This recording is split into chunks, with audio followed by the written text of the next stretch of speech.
Honourable members, honourable senators, the Speaker.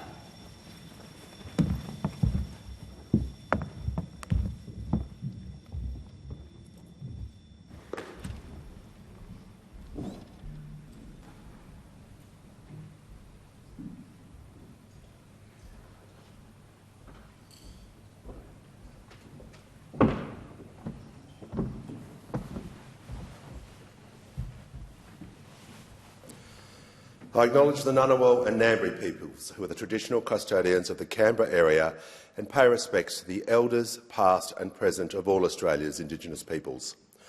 Almighty God, we humbly beseech thee to vouchsafe thy blessing upon this parliament. Direct and prosper our deliberations to the advancement of thy glory and the true welfare of the people of Australia. Our Father, who art in heaven, hallowed be thy name. Thy kingdom come, thy will be done in earth as it is in heaven. Give us this day our daily bread, and forgive us our trespasses, as we forgive them that trespass against us. And lead us not into temptation, but deliver us from evil. For thine is the kingdom, and the power, and the glory, for ever and ever. Amen.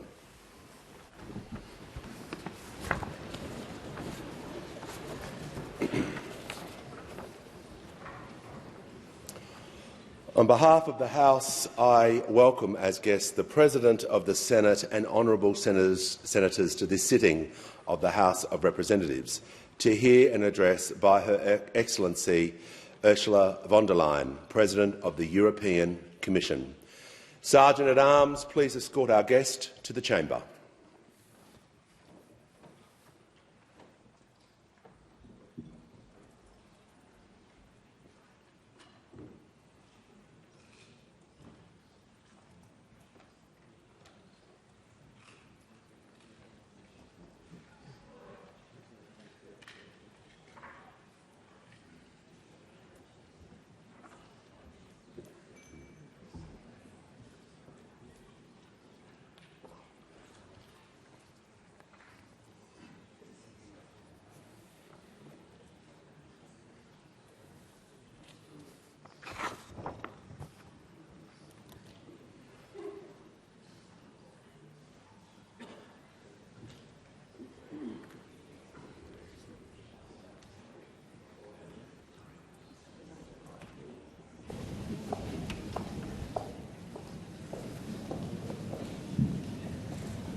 Honourable members, honourable senators, the President of the European Commission.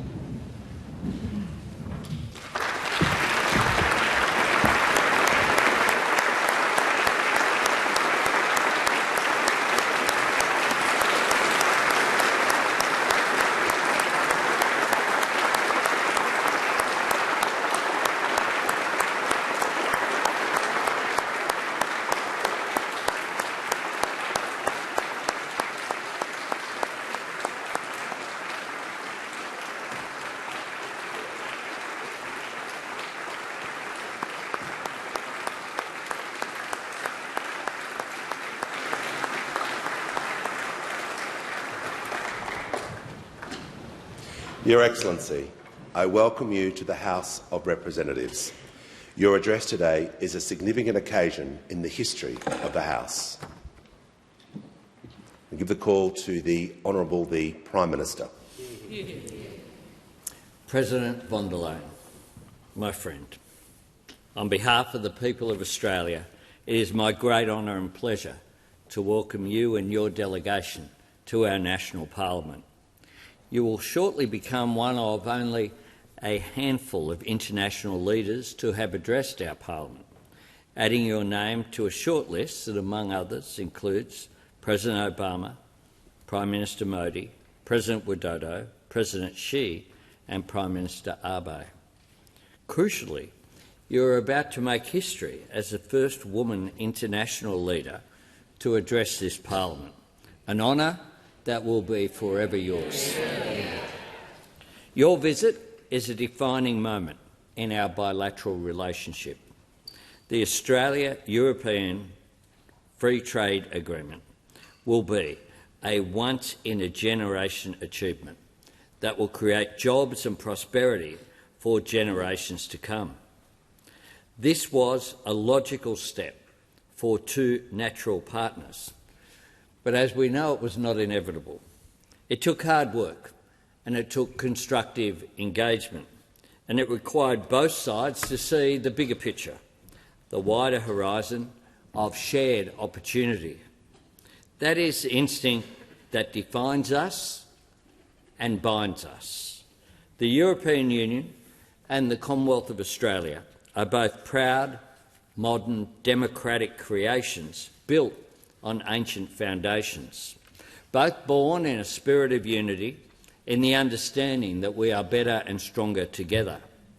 That is the story of the brighter future that Europe chose to seize in the final decades of a century shaped by the devastation of global war and shadowed by the menace of the Cold War. And it has been the story of our ancient continent too, which offered a home and a future for so many diasporas from so many corners of Europe. Through generations of hard work, aspiration and a deep love of this country, European immigrants and their descendants have enriched and shaped modern Australia, and in so many ways they are a living link between our continents. Collectively, the member states of the EU represent the world's second biggest economy, and you are currently Australia's third biggest trading partner, with two-way trade already more than $109 billion. Now, thanks to years of patient negotiation, that is set to grow, making you our second biggest trading partner. Yet there is so much between us that is beyond measure, unquantifiable yet undeniable. Ours is a friendship born out of instinct, a mutual admiration built on respect, on values and ideals that Europe gave to us and Australia made our own. Ideals that Australians went to fight for alongside Europeans when your great continent was under the shadow of tyranny. Ideals that we continue to fight for. There is so much in the bond between us that cannot be counted, but can always be counted on. We turn to each other as friends and the closest of partners, not because we have to, but because we choose to. As the world grows ever more uncertain, our best way of navigating the new reality is for us to do more together, not merely as a safeguard against present volatility or future uncertainty, but as a foundation for our future prosperity, resilience, security and stability. Right now, we're all dealing with the challenges thrown up by the conflict in the Middle East and Russia's illegal and immoral invasion of Ukraine, which has brought war to the very edge of the European Union. Every global shock underscores the importance of the second milestone moment in your visit, the signing of the new Australia-EU Security and Defence Partnership. The partnership will bolster our collaboration on defence industry, maritime security, cyber security, countering terrorism and combating hybrid threats such as disinformation. It speaks for our shared commitment to stability and security anchored in sovereignty. The challenges the world holds for us are numerous and ever-evolving, but we do not shy away from them. We work to shape them. To that end, Australia will join this round of Horizon Europe, the world's largest pooled fund for research and innovation. It will bring together the best minds of Australia with those from Europe as we work on new technologies, advanced computing, climate and clean energy, health and critical minerals. Research that boosts our resilience, strengthens our economies and makes us more secure. Research that builds our future. Madam President, I'm proud that Australia has helped lead the world with our social media ban for under-16s, and I'm grateful that you strengthened this effort with your support and with your leadership. Your attendance at the event that Australia hosted at the United Nations, you being there to hear the wonderful Emma Mason's story, who took that heartache and grievance into campaigning to ensure that other parents don't go through what she went through, to witness that extraordinary courage of parents channeling their personal grief into a call for action, and for you to speak as a mother and grandmother, as well as a president, was a powerful statement heard by the world. Proof that when we work together there is nothing that is beyond us. That is the truest spirit that binds us and which unites us. Madam President, you honour us with your presence.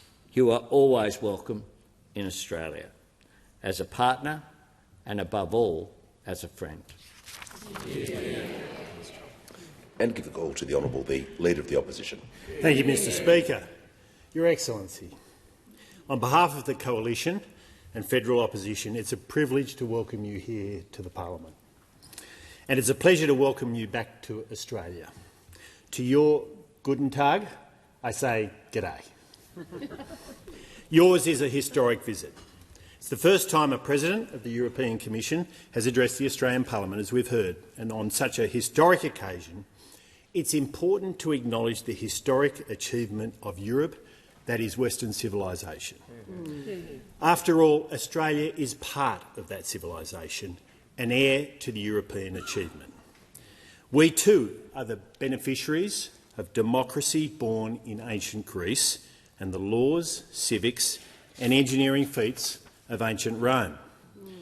We too are the beneficiaries of the great transformations of the Renaissance that spread from Italy and of the Reformation that spread from Germany. We too are the beneficiaries of Christianity's influence on values and science's influence on reason. We too are the beneficiaries of the great changes that arose from the revolution in France and from the Industrial Revolution in Great Britain. And we too are the beneficiaries of the imagination of European builders and painters and the inspiration of European composers and writers. When Europeans set sail on treacherous seas to discover and settle unknown lands, they brought legacy with them, some good, some not so good. But Australia has been gifted with the institutions and ideas of an enlightened Europe. Madam President, with your presence here today, we express our gratitude for the European achievement that is Western civilisation, and we acknowledge the contributions that European migrants have made to Australia over many generations, especially after the Second World War. Many people displaced by conflict in Europe found a new home in Australia. They took up tools and they became nation builders. They also became proud Australians. Hydroelectric schemes in the Snowy Mountains and Tasmania were amongst the labours of love for European migrants who cherished their new home. The legacy of post-war European immigration can be seen across Australia today, in the infrastructure constructed, the businesses started, the homes built, the food we eat, and in the people we are. Australia has become a new home for many Jewish Europeans who survived the horrors of the Holocaust. I commend their many contributions and express our solidarity with Australians of Jewish faith. May all of us who cherish our way of life work to expunge the cancer of anti-Semitism that afflicted our societies. Madam President, Australians and Europeans today aren't just the beneficiaries of that way of life, we are the custodians. In these precarious times, we must defend and protect the inheritance we cherish. And as you appreciate, there are many threats. Authoritarian regimes whose behaviour has exposed the rules-based international order to be wishful thinking of a more benign and bygone era. Regimes committed to conquest, coercion and control. The only deterrence to such authoritarian regimes is Western strength. And, Madam President, unquestionably you are one of the unfaltering champions of Ukrainian freedom. I commend all you're doing to lead Europe's support for the heroes of Ukraine. Australia steadfastly supports Ukraine too as it strives for a strong peace. And as the European Parliament has declared, a threat to one democracy is a threat to every democracy. A failure to deter the enemies of democracy in Europe will embolden them the world over, including the Indo-Pacific. And that's why the Coalition applauds the signing of the Australia-EU Security and Defence Partnership.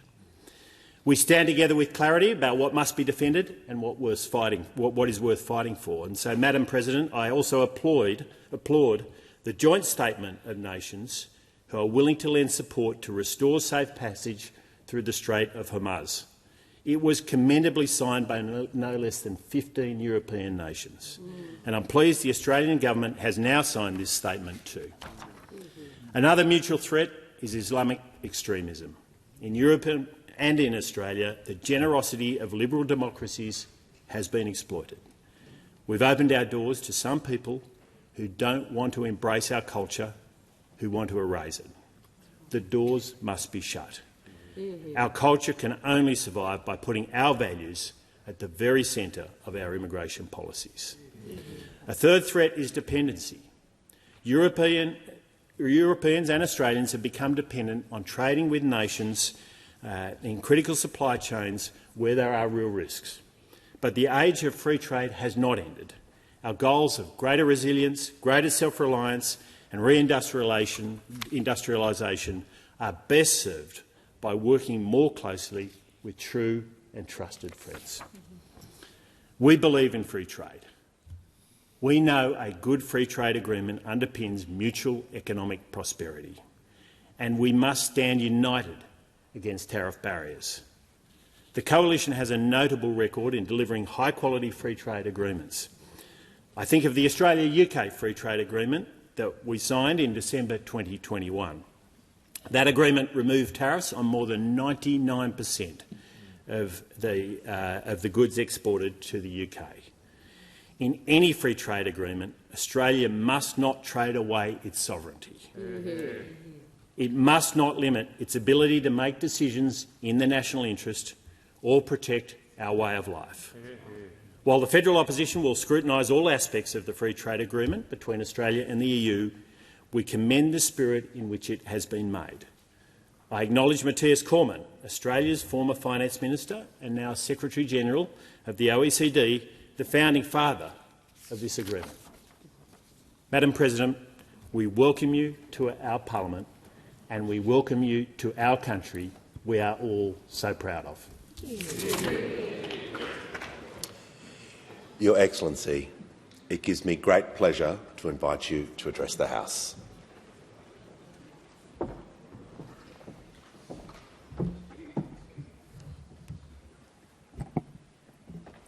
Mr. Speaker, Prime Minister, President of the Senate, Leader of the Opposition, honourable members and senators, distinguished guests. Indeed, my visit to Australia this week constitutes many firsts. I am the first President of the European Commission to visit Australia in more than a decade. I am the first President of the European Commission to address a joint sitting of your Parliament. And I am honoured to be the first woman leader invited to address this joint session of your Parliament. It's a great privilege. And one that I hope many more women will experience far sooner than my address has taken.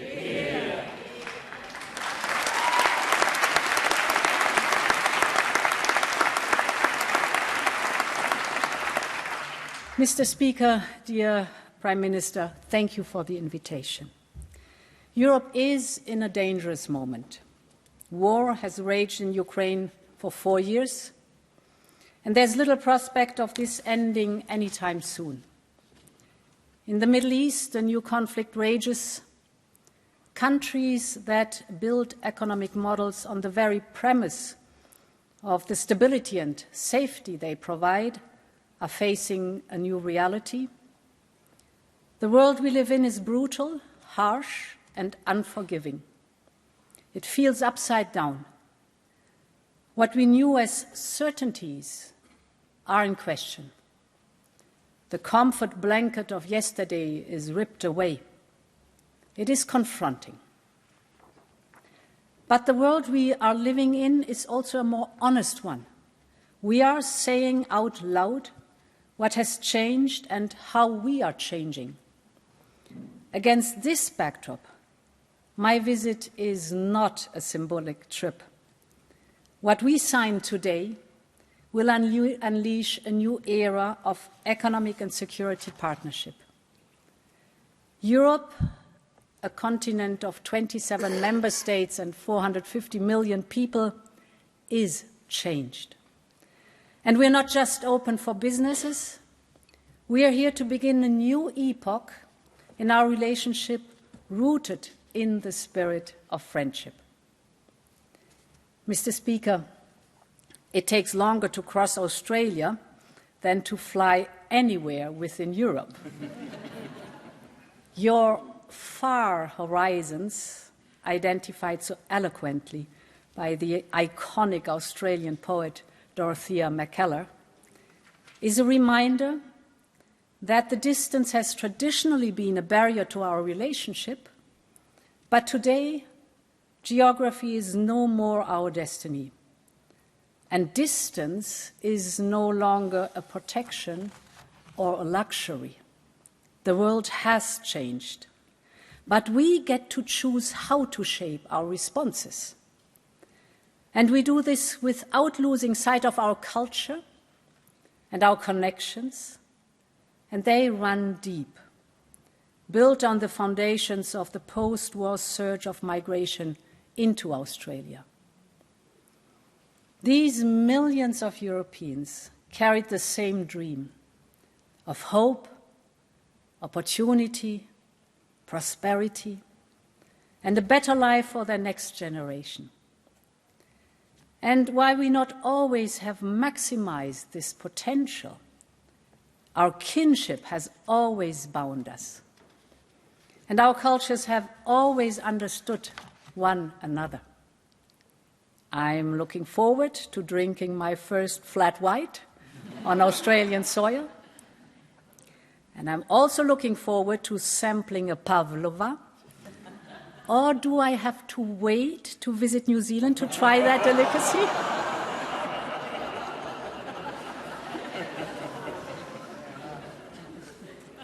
Standing here in this majestic chamber, modelled after the British House of Commons, but rendered in this eucalypt colour, I am reminded of how young and vibrant your democracy is.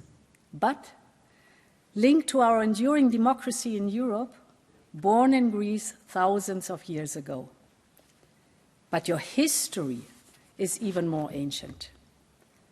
And I acknowledge all Aboriginal and Torres Strait Islander peoples and the world's oldest continuing culture. Yeah. Mr. Speaker, our continent owes so much to Australia. You fought for our safety, for free Europe. As Defence Minister, I visited your war memorial. It was a solemn reminder of how much your country gave, and the everlasting obligation Europe owes to your men and women who sacrificed their lives for our common freedom. We have a duty to not just preserve their legacy, but to fortify it. Today, this task has a new urgency. I recently said that Europe could no longer be custodian of the old world order. This just reflects the reality of our changing environment. But this does not mean giving up on who we are, on our values. That matters, whether you are Europe or regional power like Australia. Accepting the world as it is simply means making choices sooner and smarter, both as governments and institutions. And I stand here today proud to tell you that Europe is changed. And you can see that with how much ambition I have for this relationship. One of the indulgences of past decades has been to think our world and our interests can be defined by our neighbourhood. nowhere proves that more false than Australia.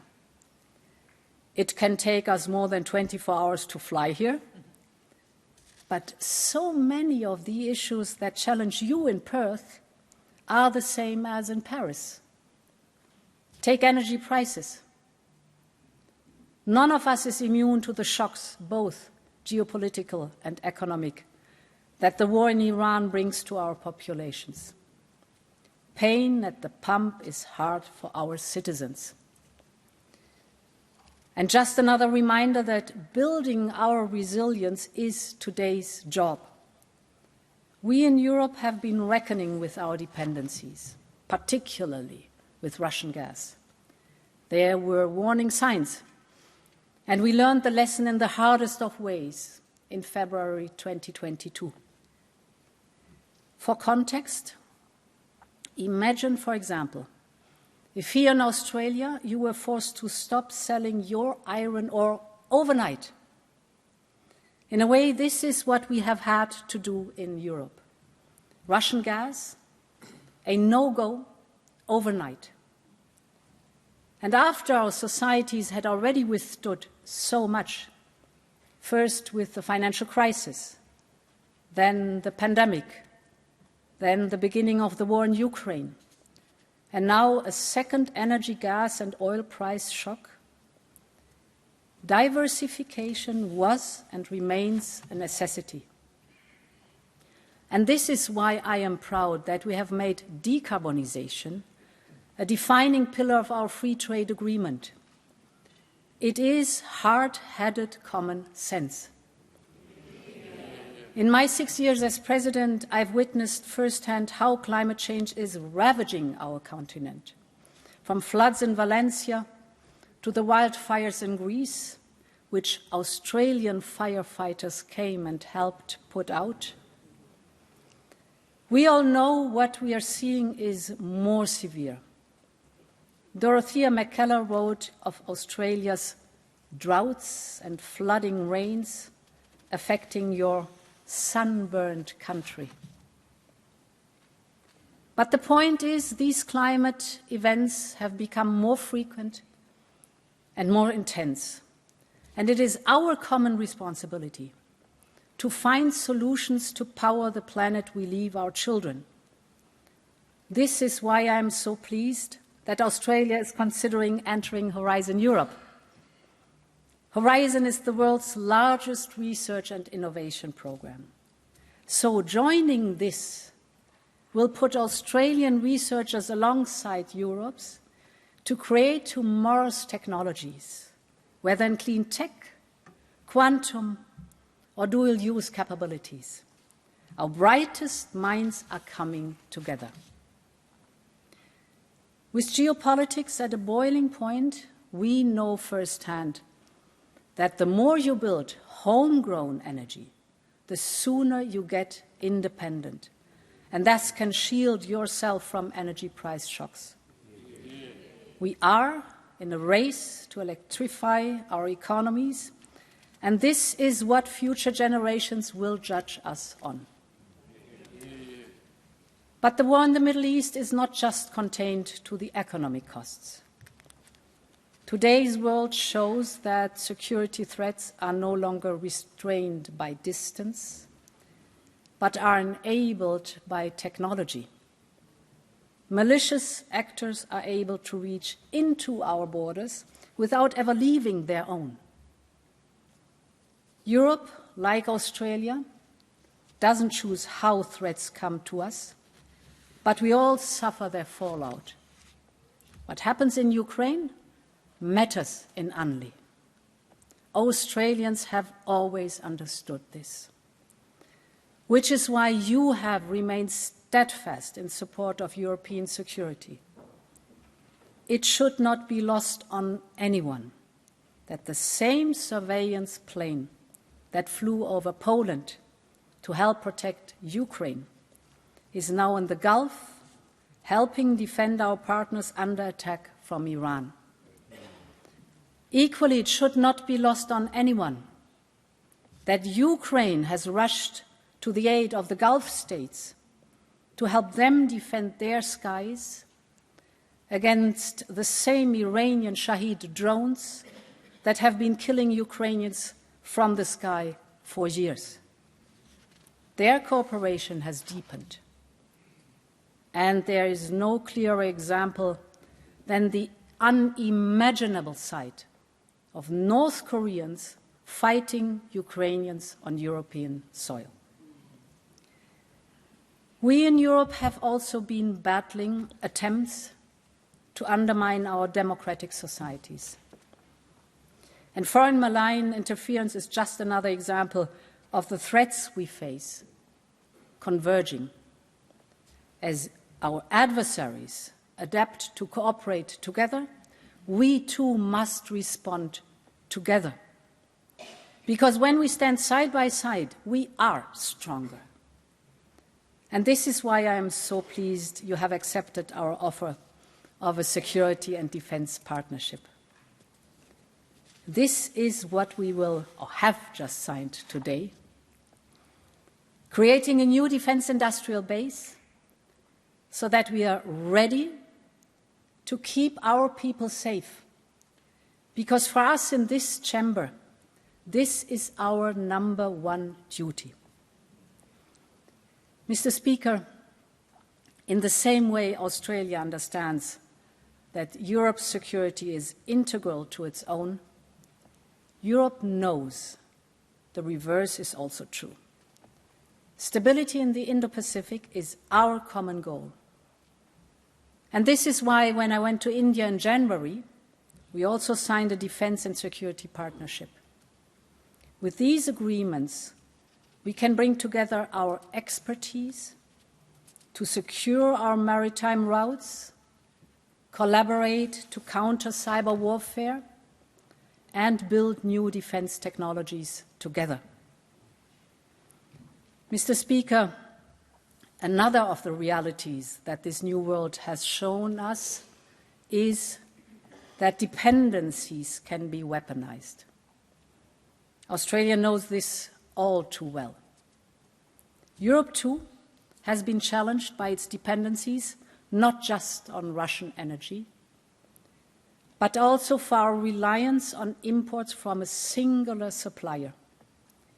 We cannot and will not absorb China's export-led growth model and its industrial overcapacity. Last year, for the first time, every single EU member state ran a trade deficit with China. Both the threat to our supply chain security and the shock to our industrial base need urgent responses. And these are responses we can only devise together. For both Europe and Australia, getting China right is a strategic imperative. And this is why bringing to life our critical minerals partnership will be crucial to our success. We cannot be over-dependent on any supplier for such crucial ingredients. And that is precisely why we need each other. Our security is your security.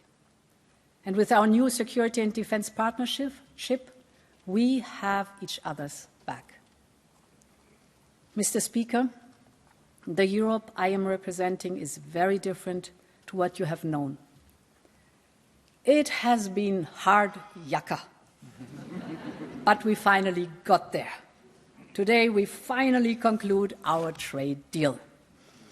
And we mean it when we say it. The trade deal is good to go. And I'm so proud that we got this done.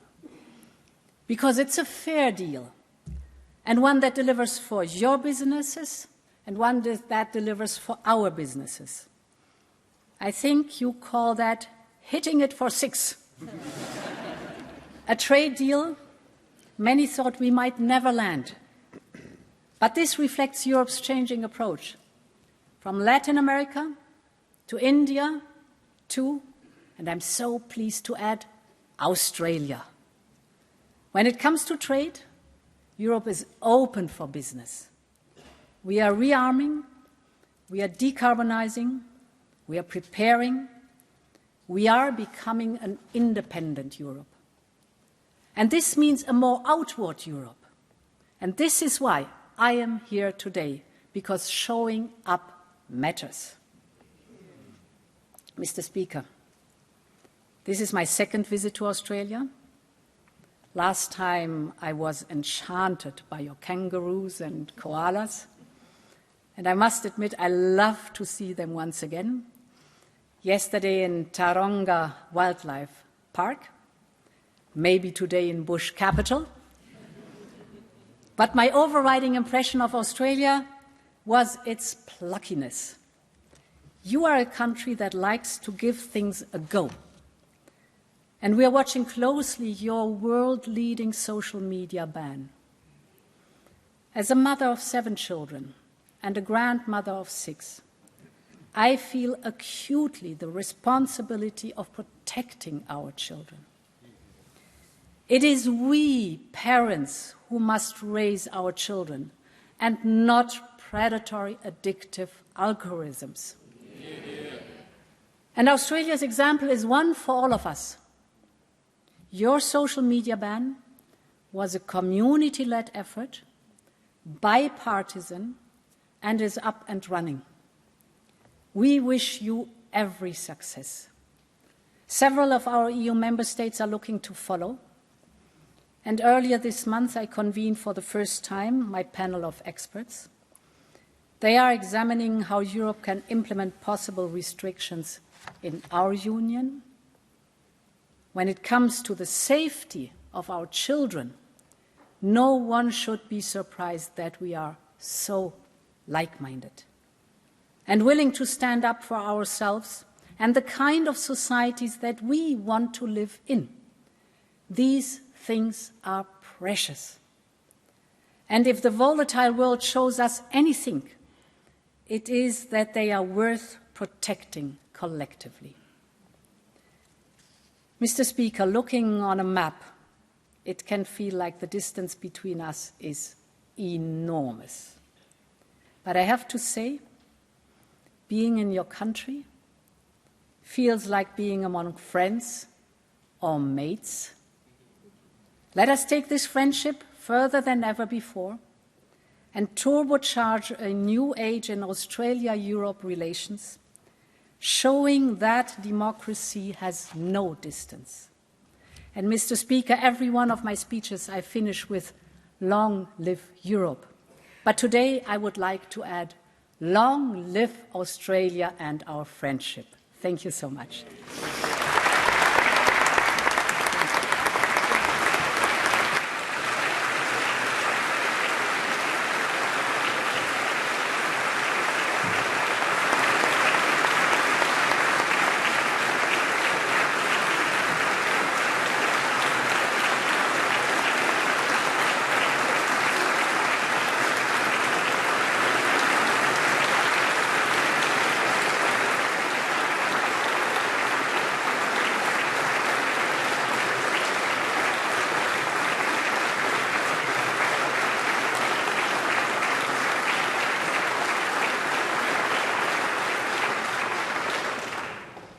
Your Excellency, on behalf of members and senators, I thank you for your address. I wish you a successful and enjoyable stay in Australia. I thank the President of the Senate and senators for their attendance. I now invite the Prime Minister to escort our guest from the chamber.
Members and Senators, the Prime Minister will escort the President from the chamber.